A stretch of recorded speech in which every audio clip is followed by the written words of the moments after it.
मेळाव्यासाठी खास उपस्थित राहिलेले आपले सर्वांचे मार्गदर्शक, आपले पाहुणे, दौलतांना शितोळे, अकोले तालुक्याहून मुद्दामून आलेले आमच्या तालुक्यात लोकप्रिय आमदार डॉक्टर किरणजी लहामटे साहेब, या ठिकाणी उपस्थित असलेले खासदार साहेबांचे चिरंजीव डॉक्टर चेतन लोखंडे, आबासाहेब थोरात, भाजपचे तालुका अध्यक्ष वैभव लांडगे, भरतराव फटांगरे, बुवाजी खेमनार, अमोल खताळ, रावसाहेब, या गावचे आमचे मित्र काशीनाथ पावशे, आमचे दुसरे मित्र कानोडे साहेब आणि उपस्थित सर्व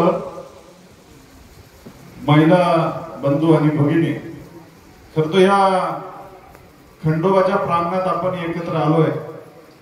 एकत्र येण्याचा उद्देश आपला एवढाच आहे की 13 तारखेला जे काही लोकसभेचं मतदान होणार आहे आणि ते मतदान कोणाच्या पारड्यात टाकायचं, कोणाला हा देशाचा कारभार चालवण्यासाठी खरं तर आपलं एक मत द्यायचं, हे खरं तर दौलतांना या ठिकाणी सांगायला आपल्या ठिकाणी आलेले आहेत. आणि म्हणून फार वेळ आम्ही घेणार नाही. आपण सर्वजण जसे खंडोबाचे भक्त आहात तसेच राजे उमाजी नायकांचे सुद्धा भक्त आहात. आणि म्हणून आमचा राहुल सावंत या ठिकाणी आमचा गर्दनीचा युवा मोर्चाचा कार्यकर्ता उपस्थित आहे. आम्ही दरवर्षी त्या गर्दनी गावात उमाजी नायकांची जयंती साजरी करत असतो. आणि म्हणून महाराष्ट्रातले जे जे काही अतिक्रांतक म्हणून ज्यांची नाव नोंदवलं गेलं त्यात सगळ्यात अग्रभागी नाव आपले राजे उमाजी नायकांचा खरं तर उल्लेख आहे. आणि म्हणून मराठी साम्राज्य जेव्हा जेव्हा संपत आलं, खरं तर हा सगळा रामोशी समाज तेव्हा महाराजांचे गड केले रक्षण करायचा. आणि नंतर मराठी साम्राज्य संपत आल्यावर स्वतःच राजे स्वतःला पदवी खरं तर घोषित करून उमाजी नायकांना आपल्या स्वतःच असं खरं तर बस्तान त्या ठिकाणी बांधलं आणि समाजासाठी खूप काम केलं. तुम्ही खरं तर उमाजी नायकांचा युट्यूबवर जाऊन बघा, पुस्तकं वाचा. उमाजी नायकांनी, या राजांनी या समाजासाठी म्हणजे खरं तर बलिदान त्यांनी समाजासाठीच केले ते. आणि म्हणून त्यांनी बंड केलं, चळवळी केल्या. या महाराष्ट्रातल्या ज्या ज्या काही गोरगरिबांची पिळवणूक करून ज्या ज्या सावकारांनी गोरगरिबांची पिळवणूक केली त्यांच्यावर दरोडे टाकले आणि तो निधी त्यांनी खरं तर समाजासाठी गोरगरिबांसाठी वापरला. इंग्रजांचे मोठे मोठे अधिकारी त्यांच्या सुद्धा असंच त्यांनी जे काही आपल्या लोकांकडून बळकवलं होतं ते पुन्हा आपल्या लोकांना वाटपाचं काम त्या उमाजी नायकांनी खरं तर केला. आणि याच राजे उमाजी नायकांचा अनेक वर्षापासून खरं तर काँग्रेसच्या राजवटीत कधी त्यांचं स्मारक पण झालं नाही आणि त्यांच्या नावानं कधी आर्थिक विकास महामंडळ पण झालं नाही. परंतु या राज्यात जेव्हा देवेंद्र फडणवीसांचं सरकार आलं, एकनाथ शिंदे साहेब जेव्हा महाराष्ट्राचे मुख्यमंत्री झाले आणि आता खूप मोठ्या प्रमाणात असं राजे उमाजी नायकांचं स्मारक होतंय. राजे उमाजी नाईक नावाचं एक आर्थिक विकास महामंडळ स्थापन झालंय, त्याला बजेट पण मिळालंय. आणि हे सगळं देवेंद्र फडणवीस आणि एकनाथ शिंदे साहेबांच्या सरकारने केलं, या सरकारच्या आधी कळालं नाही. आणि म्हणून मित्रांनो, आम्ही खरं तर या ठिकाणी लोकसभेच्या निवडणुकीला विनंती करणार आहोतच. परंतु आपले नरेंद्र मोदी या देशाला जे काही पंतप्रधान 10 वर्षापासून मिळाले, खरं तर त्यांनी अनेक वर्ष भारतीय जनता पार्टीचं पूर्ण वेळ काम केलं. 13 वर्षे गुजरातचे मुख्यमंत्री राहिले, नंतर ते 10 वर्ष आता या भारत सरकारचे पंतप्रधान आहेत. आणि त्या भारतीय जनता पार्टीच्या गाभ्यातून खरं तर ते हे कार्य करीत राहिले. आणि म्हणून आमच्या भारतीय जनता पार्टीनं एक सिद्धांत स्वीकारलेला आहे, एकात्मता मानवतावाद. आमच्या पंडित दीनदयाळ उपाध्यायांनी तो एकात्मतावाद या सिद्धांतावर भारतीय जनता पार्टी चालते. आणि त्या सिद्धांताचा मेन गाभा आहे पंक्तीतल्या शेवटच्या माणसापर्यंत काहीतरी ते मिळालं पाहिजे, पंक्तीत बसलेल्या शेवटच्या घटकापर्यंत काहीतरी गेलं पाहिजे. या देशाचा जो दीन आहे, जो दुबळा आहे, त्याच्या चेहऱ्यावर हसू असलं पाहिजे, तो आनंदी असला पाहिजे, समाधानी असला पाहिजे. आणि याच्यासाठी राजकारण करायचं. आणि म्हणून या सिद्धांतावर नरेंद्र मोदी काम करतायत. 13 वर्षापूर्वी ते मुख्यमंत्री होते. 10 वर्ष आधी मुख्यमंत्री असताना भारतीय जनता पार्टीने त्यांना पंतप्रधान पदाचा उमेदवार म्हणून घोषित केलं. 2014ला या देशात निवडणुका झाल्या. भारतीय जनता पार्टीने जेव्हा हे नरेंद्र मोदी पंतप्रधान पदाचे उमेदवार आहे असं म्हणून देशभर मत मागितले, त्या गुजरात राज्याचा 13 वर्षाचा कारभार आम्ही देशभरातल्या लोकांपुढे ठेवला आणि लोकांना ते पटलं, अरे एक चांगला माणूस आहे.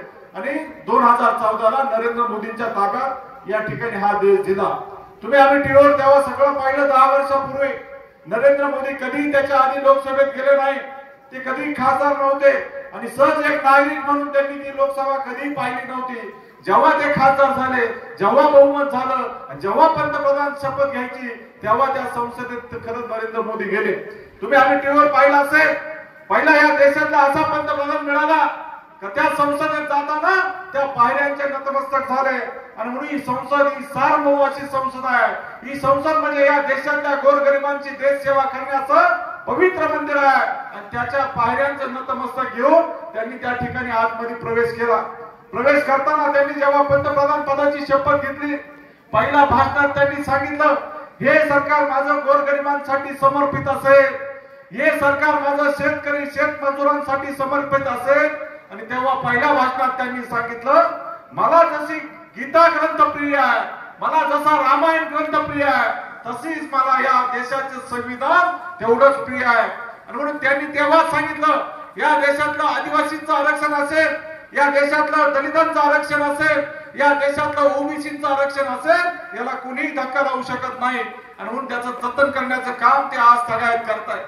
आम्ही एवढंच का सांगतोय तुम्हाला, कारण 13 तारखेचं हे मतदान लोकांनी आता वेळोवेळी उठवलेलं आहे. आणि म्हणून 13 तारखेच्या या मतदान तुम्ही नरेंद्र मोदींना का करावं याच्यासाठी सांगायला मित्रांनो आम्ही आलो. तुम्ही 13 तारखेला धनुष्यबाणाचं बटन दाबलं, ते मत डायरेक्ट नरेंद्र मोदींना जाणार आहे. तुम्ही जर या ठिकाणी मशालीचं बटन दाबलं तर ते मत डायरेक्ट राहुल गांधींना जाणार आहे. आणि म्हणून हा देश चालवायचा असेल तर नरेंद्र मोदी चांगला चालू शकतात, राहुल गांधी चांगला चालू शकतात, याची ही लढाई आहे. आणि म्हणून कोणीतरी वावड्या उठवतं, लोखंडे साहेबांनी आम्हाला कामं दिली नाही. यार हे सोलर दिले, आणखी अनेक तालुक्यात त्यांनी कामं दिली. त्यांनी विकास खरं तर थाळावर केलं, तर त्याची प्रसिद्धी राळावर सुद्धा त्यांनी केली नाही. आणि म्हणून ते प्रसिद्धीला कमी पडले. तर तेव्हा आपण जे मत दिलं, आपण नरेंद्र मोदी म्हणूनच दिलं. आणि आता आपल्याला नरेंद्र मोदी म्हणून खरं तर या ठिकाणी मत द्यायचं आहे. तुम्ही आम्ही सगळे खरं तर खंडोबाचे भक्त आहे. विशेष करून रामोशी समाज हा खंडोबाचा भक्त आहे आणि रामाचे वंशज म्हणून रामोशी हा खरं तर आपण प्रचलित करतोय. मित्रांनो तुम्ही पाहिलं असेल, या देशात 500 वर्ष राम मंदिराचा संघर्ष झाला. ज्या अयोध्येत राम जन्म झाला, ज्या अयोध्येत प्रभू रामचंद्राचा जन्म झाला, त्या जन्मभूमीत रामाचं मंदिर पाडून बाबरानं त्या ठिकाणी बाबरी मशीद पाडली. या देशात 500 वर्ष संघर्ष चालला, त्या ठिकाणी रामाचं मंदिर झालं पाहिजे. आणि म्हणून अनेक कारसेवकांचा बळी गेला, अनेक वारकरी खरं त्या ठिकाणी मृत्युमुखी पडले, अनेक चळवळी झाल्या, संघर्ष झाले, अनेक आंदोलन झाले, परंतु रामाचं मंदिर 500 वर्ष या देशात झालं नाही. आणि देशात एक माणसाचा पंतप्रधान झाला. नरेंद्र मोदींनी 2014ला तुम्ही सांगितलं होतं, तुम्ही मला एक मत द्या, मी तुम्हाला राम मंदिर करून दाखवलं. आणि आपण 2019ला नरेंद्र मोदीला मत दिलं आणि त्यांनी आपल्याला राम मंदिर करून दाखवलं. आज त्या अयोध्येमध्ये मोठ्या दिमागात राम मंदिर त्या ठिकाणी आपण 22 जानेवारीला देशभर दिवाळी साजरी केली. आणि म्हणून राम जन्मभूमी अभियानाचा देशभर कार्यक्रम झाला. आपण जे काय त्या ठिकाणी प्रतिष्ठापना झाली, मूर्तीची प्रतिष्ठापना झाली, देशभर दिवाळी साजरी झाली. आणि अयोध्येचा एक राम मंदिराचा बऱ्याच लोकांना माहित नाही. राम मंदिर जे बांधलं ना, त्याचं एक विज्ञान आणि एक आध्यात्मिकाची जोड खरं त्याचा एक प्रयोग त्या राम मंदिराचा झालाय. तुम्ही कधी योग आला तर राम मंदिराला भेट द्या, अयोध्येला जा.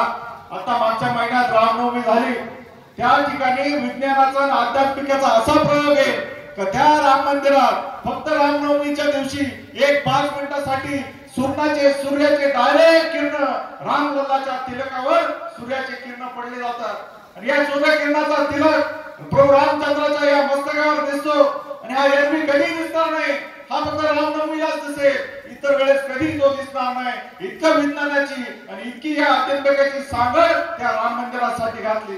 आणि म्हणून मी विनंती करणार आहे, तुम्ही राम मंदिरासाठी मत देणार का नाही, देणार आहात का नाही?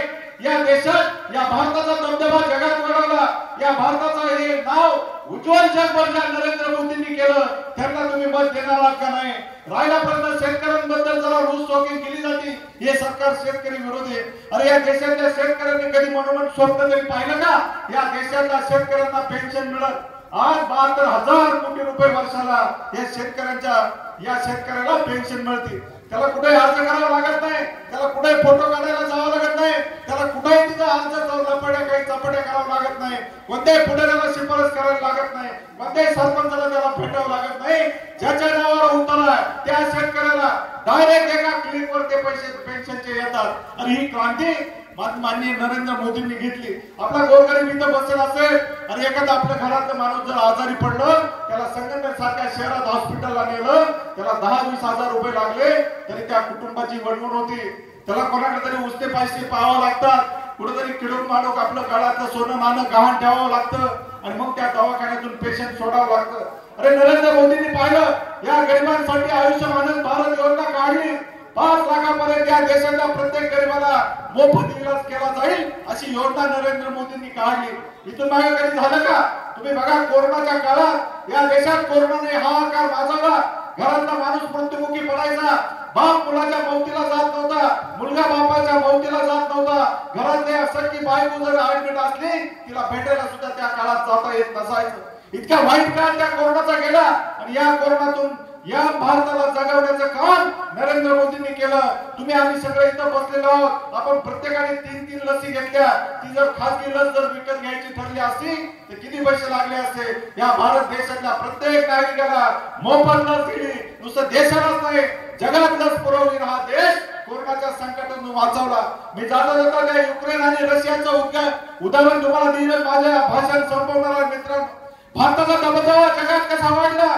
काल परवा मागच्या 2 महिन्यापूर्वी रशिया युक्रेनचं युद्ध चालू होतं. त्या ठिकाणी दिसत्यासनी गोळ्या घालायचे आदेश होते आणि भारतातले काही नागरिक त्या युक्रेनमध्ये अडकले, भारतातले काही विद्यार्थी त्या युक्रेनमध्ये अडकले आणि त्या ठिकाणी आपल्या विद्यार्थ्यांना भारतात कसा यायचा असा प्रश्न पडला. नरेंद्र मोदींनी निरोप पाठवला, काळजी करू नका, तुम्ही सुखरूप या भारतात या. नरेंद्र मोदी या नावाचा पंतप्रधान या देशात आहे आणि आपल्या त्या भारताच्या लोकांना त्यांनी आश्वासित केलं, तुम्ही घाबरू नका. मित्रांनो, यांनी निरोप दिला. फक्त तुम्हाला एअरपोर्ट येताना भारताचा झेंडा हातात घ्या आणि खुशाल एअरपोर्ट मध्ये या. अरे युक्रेनचं भयानक युद्ध चालू होतं, ब्रह्मोस व्हायचे, बॉम्ब टाकायचे, गोळीबार करायचे. आपल्या भारतातले हे विद्यार्थी जेव्हा बाहेर निघाले, भारताचा झेंडा हातात धरला, त्या युक्रेनने आणि रशियाने युद्ध थांबवलं. आपले मुलं जेव्हा सुखरूप एअरपोर्टवर पोहोचले तेव्हा पण पुन्हा त्यांचं युद्ध सुरू झालं. भारताचा झेंडा जोपर्यंत रस्त्यावर दिसायचा तोपर्यंत युद्ध चालू केलं नाही, तोपर्यंत गोळीबार केला नाही आणि सुखरूप आपले विद्यार्थी आले. दुसरे आपले विद्यार्थी आले नाही, पाकिस्तानचे 4-6 विद्यार्थी आपल्या भारताच्या विद्यार्थ्यांना म्हणाले, अरे तुम्ही तर सुखरूप जा, पण आम्ही कसं आमच्या मायदेशी जायचं, आम्ही कसं आमच्या देशात जायचं, आम्ही जर पाकिस्तानचा झेंडा धरला तर आम्हाला गोळी घालतील. आपल्याच विद्यार्थ्यांनी सांगितलं, जरा तुम्ही भारताचा झेंडा हातात जा, सुखरूप तुमच्या पाकिस्तानमध्ये. मित्रांनो, पाकिस्तानच्या विद्यार्थ्यांनी भारताचा झेंडा हातात धरला आणि सुखरूप एअरपोर्टवर गेले. आणि ही नरेंद्र मोदींची ताकद आहे, ही भारताची ताकद आहे. आणि भारताचं हे भवितव्य उज्ज्वल ठेवण्यासाठी आपल्याला नरेंद्र मोदींना मतदान करायचं. एक साधा सुद्धा माणूस 10 वर्षात एकही भ्रष्टाचाराचा आरोप नाही, 13 वर्षात या 13 वर्ष मुख्यमंत्री, 10 वर्ष पंतप्रधान, या 23 वर्षात एक सुद्धा सुट्टी घेतलेली नाही. मित्रांनो, एक सुट्टी या पंतप्रधानांनी घेतली नाही. आज 9 वर्ष झाले पंतप्रधान झाले. या 9 वर्षात एक दिवाळी त्यांनी त्या गुजरातच्या घरी गेले नाही, एक दिवाळी त्यांनी शासकीय निवासस्थानी केले नाही. प्रत्येक दिवाळीला ते सीमेवर जातात, ज्या सीमेवर या भारत देशाचं रक्षण करण्यासाठी सैनिक अहोरात्र कष्ट करतो. ऊन, वारा, पाऊस, थंडी, त्या थंडीचे आपला सैनिक तिथं उभा आहे, त्या सैनिकांमध्ये जाऊन नरेंद्र मोदी दिवाळी साजरी करतात. असा कधी तुम्ही पंतप्रधान पाहिला का? असा पंतप्रधान या देशाला मिळालेला आहे. तुम्ही आम्ही नशिबान आहोत, नरेंद्र मोदी नावाचा आपल्याला पंतप्रधान मिळाला. या भवितव्य या देशाचं आपल्याला या देश महासत्ता बनवायचा आणि बलशाली या भारत बनवण्यासाठी या ठिकाणी पुन्हा एकदा मोदींना मतदान करा. अरे त्यांच्या आईचा अंत्यविधी होता, 1 तास माणूस हा थांबला. त्यांच्या आईच्या अंत्यविधीला आले, त्या नगरपालिकेच्या शववाहिनीमध्ये बसले. खरं ती मोडकी तुडकी शववाहिनी, हा देशाचा महासत्ता असणाऱ्या भारताचे पंतप्रधान त्या मोडक्या शववाहिनीत आपल्या आईचा मृतदेह घेऊन बसले. अरे एखाद्या पंतप्रधानाला ठरवलं असतं आपल्या आईचा अंत्यदर्शन, आपल्या आईचा अंत्यविधी मोठं सेलिब्रेशन करायचं. जगातले अनेक राष्ट्राध्यक्ष बोलवले असते, राज्यातले अनेक मुख्यमंत्री मंत्रिमंडळ आलं असतं आणि मोठ्या दिमागाचा अंत्यविधी केला असता. त्यांनी तसं केलं नाही, साध्या पद्धतीने आईचा अंत्यविधी केला आणि दुसऱ्या दुसऱ्या तासाला कलकत्त्याला एका रेल्वेच्या कार्यक्रमाच्या उद्घाटनाला गेले. संध्याकाळी 6 वाजता त्या आपल्या कार्यालयात पंतप्रधान कार्यालयात कामकाजास गेले. म्हणून आई जरी वारली सुट्टी घेतली नाही मित्रांनो. म्हणून इतका पारदर्शक इतका दूरदृष्टी असणारा नेता आपल्याला मिळाला आहे. आणि म्हणून या 13 तारखेला पुन्हा एकदा आज जर उठलो, आज लोक म्हणतात नरेंद्र मोदी नको, नरेंद्र मोदी कोणाला नको आहे, नरेंद्र मोदी नको आहे पाकिस्तानींना, नरेंद्र मोदी नको चायनावाल्यांना, नरेंद्र मोदी नको या देशातल्या भ्रष्टाचारी लोकांना, ज्याला गडगडचं माया कमवायचे, ज्याला या ठिकाणी आतंकवाद करायचा आहे, ज्याला या ठिकाणी दहशतवाद करायचा आहे, ज्याला भ्रष्टाचाराचे पैसे खाऊन देत नाही, अशा लोकांना नरेंद्र मोदी नको आहे. आणि मग त्यांच्या सुरात आपण सूर मिसळायचा नाही. एका पवित्र कामासाठी, या आपल्याला देशाच्या भवितव्यासाठी आपल्याला नरेंद्र मोदींना निवडून द्यायचं आहे. आणि नरेंद्र मोदींना निवडून द्यायचं असेल तर तुम्ही जसं आपण ताटावरचा राग भाजी आणली खाराट झाले ना तर ताटावर राग काढू नये ना, तसं नरेंद्र मोदींवर राग काढू नका. म्हणून मी विनंती करणार आहे, उमेदवार आले काय गेले काय नरे, आपल्याला सदाशिव लोखंडे म्हणून आपल्याला मतदान करायचं नाही, कोणाला खासदार करायचं, कोणाला घरी बसवायचं याच्यासाठी नाही. आपल्याला नरेंद्र मोदींसाठी, आपल्याला या देशासाठी मतदान करायचंय. ही निवडणूक ग्रामपंचायतची, सोसायटीची, डेअरीची नाही. हा देश कोणाच्या ताब्यात द्यायचा, हा देश कोण चालवणार आहे. नरेंद्र मोदी सांगतात मला हा देश चालवायचा म्हणून मत द्या. राहुल गांधी सांगतात आम्हाला हे घर चालवायचे म्हणून मत द्या. आणि आपल्याला आता विचार करायचा या दोन प्रवाहाचा, देश चालवण्यासाठी मतदान करायचं का घर चालवण्यासाठी मतदान करायचं. शरद पवारला घर चालवायचंय, उद्धव ठाकरेला घर चालवायचंय, ममता बॅनर्जीला घर चालवायचंय, या ठिकाणी राहुल गांधीला घर चालवायचंय. नरेंद्र मोदी एकमेव नेते आहेत आपल्या पंतप्रधान पदाचे उमेदवार. त्यांच्याकडे अजून उमेदवार निश्चित नाही. म्हणून आपला नेता निश्चित झालाय, आपली नीती निश्चित झाली, आपली नियत निश्चित झाली. त्यांच्याकडे नेता नाही, त्यांच्याकडे नीती नाही आणि त्यांच्याकडे नियत सुद्धा नाही. आणि म्हणून ठरवायचं आहे देश चालवण्यासाठी कोणाला मतदान करा, हे करायचं हे आपल्याला 13 तारखेला ठरवायचंय. म्हणून मी कळकळीची विनंती करणार आहे, आपले बाकीचे छोटे मोठे हिवेदावे सोडून द्या, नरेंद्र मोदींकडे बघा. आपल्याला या पुढच्या 50 वर्षाचं भवितव्य नरेंद्र मोदींच्या हातात आहे मित्रांनो. आणि म्हणून येत्या 13 तारखेला धनुष्याच्या चिन्हापुढे बटन दाबून प्रचंड मताने आपल्या खासदार सदाशिव लोखंडे साहेबांना विजयी करा, ही कळकळीची विनंती करतो. माझे 2 शब्द संपवतो. जय हिंद. धन्यवाद साहेब. यानंतर